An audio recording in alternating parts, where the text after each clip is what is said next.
ဒီနေ့လာတဲ့ပရိသတ်တွေထဲမှာအသေးကွဲမှုတဲ့လူရှိလားမသိဘူးဒီရောက်ပါလို့လက်ပြပါဦးအများကြီးပါလားကျွန်တော်တို့ IC မှာရောတီးတယ်ကိုတွေဘယ်သူအသေးကွဲမှုလဲဝန္ဒနာမိုင်လက်ပြလို့ဟာရောက်ပါကြည့်ရမလို့ဗျာဟုတ်တော့ကိုကတော်တော်အသေးမာတယ်လို့ပြောတော့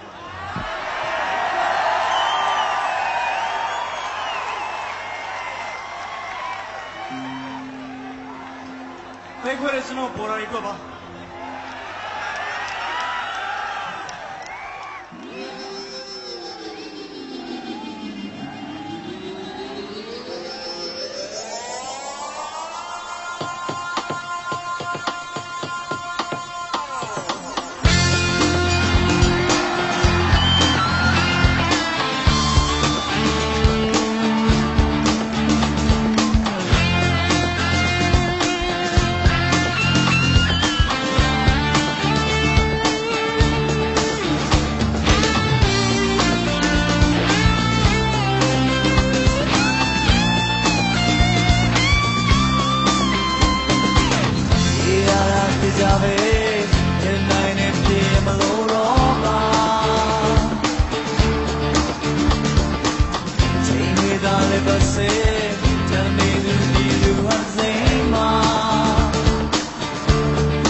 So